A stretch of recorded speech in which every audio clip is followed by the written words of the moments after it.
Good morning, traders. Welcome to followmetrades.com, Real Traders Club live session on Tuesday, October 3rd, 2023. Yeah, looks like we got a great group in here this morning. Glad to have everybody here. And hey, it's fall. I don't know about where you're at, but boy, the weather, it changed like somebody flipped a switch. It got a lot cooler, a little bit more rain. Actually had a fire in the wood stove last night. It was chilly, rainy night. So fall is here, at least in the Northwest. Hey, Mark's typed in a greeting. Good morning, Mark. Glad to have you here and everyone else. Hey, Rob, good morning. Okay, so the market's open. Been open for 30 minutes. What do we got going on here? I see some red. Dow's down 0.38, S&P 0.5%, 0.5%, NASDAQ a little bit more, 0.66. Headline, stocks fall as Treasury yields jump to multi-year highs, about 4.5% on the 10-year Treasury. And, we said October seasonally is typically a little bit of a difficult month. The jinx month, there have been 2 or 3 major market crashes in October over the decades. But that doesn't mean it's going to happen this October. But it's also a bit of a chaotic, unpredictable month without, seasonal, cyclical trends. November, December, different story, typically heading up. We do have, kind of what's on the horizon in terms of major economic developments. So the debt ceiling thing, kicked down the road 45 days. So that's off the table for the moment. The Fed, when's the Fed going to meet next? October 31st with an announcement on November 1st. And then earnings season kicks off. Fastenal is kind of the first big company out of the gate, October 12th, next Thursday. So probably earnings season is going to be the big catalyst for us coming up in the near term. And this month, student loan repayments start. Most people with student loans haven't had to make a payment since the pandemic started, so coming up on 3 years. And I heard some discussion about that, some numbers, and I've got an old student loan, small balance, small payment. It's like whatever. Low interest rates, like why would I pay that off? Just, keep making the payments. But I get, for a year, I've been getting these, okay, hey, the payments are going to start and be ready. And if you're having trouble, do this. And but they're starting. And it turns out, not everybody has a small balance, right?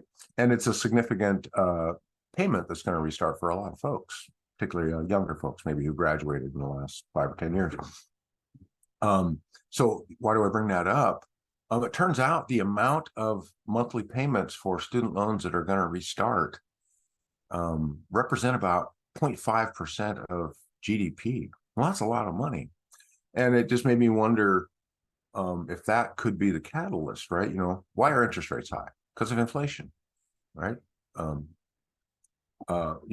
What would cause inflation to stop? Well, reduced consumer spending. Consumers 2/3 of the economy, government's another third. So if a 0.5% of GDP is now going to go towards student loan payments, that reduces discretionary spending, for a lot of folks to a large degree. Maybe that's something that would level off inflation combined with high interest rates. Now, we wouldn't see that in Q3 earnings reports that are going to start next Thursday with Fastenal. That would show up in Q1 or Q4 results reported early next year. So maybe that would be a catalyst. I don't know, just a thought, something to watch. that we can't trade on that in the near term, but it's something to certainly pay attention to. And it's a thesis, always trying to think.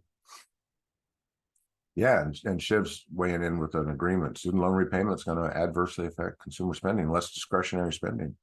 Right, so let's put that one on the shelf and be thinking about that, maybe later this year. All right, with that, here we are, October, a bit of a difficult month. Here's the S&P 500 daily chart. We had 200-day moving average as a target. We started talking about that up here as this started moving down, and it looks like that's a pretty reasonable target. It may be supporting here, but that would be close enough. But it certainly hasn't found clear support. It certainly is not heading up yet. So we're going to keep watching this. Momentum is still, well, it's starting to taper off a little bit. So we'll watch that. That's the S&P 500 daily chart. not every stock is perfectly correlated to this, so there could still be opportunities out there. But, we've seen lately, a little bit difficult to find. That's okay. I'm not going to push it, not going to rush it. Hey, Abdul, good morning. Glad you could join us here. All right, I had said we did like T-Mobile as a swing trade if it triggered. Hasn't triggered. It pulled back down yesterday, kind of a big down day. Found support at the bottom of the cloud at the 50-day moving average. So we're still looking, it needs to get above this line and trigger to be good. And yesterday did not get us closer to that. Kind of like Duber. We said it wasn't great, more of a channel play than a Elliott wave impulsive move trade. And it continues to pull back. So, we didn't take that, and we're not taking that until it shows clear signs of heading up. So there's that. The target would be these highs here. So, challenging environment. KRE, we've gone short a few times. It's approaching support. We took a nice win on this, and then it pulled up. We got out, took a win. It's back down, approaching this target we had set. So I think it's too late to try and chase that one down. And SMH has been one of our favorites this year. We've got a handful of wins on it. Up to the cloud, maybe reversing. There may be another shot. Let's look for evidence of that. That could be getting close.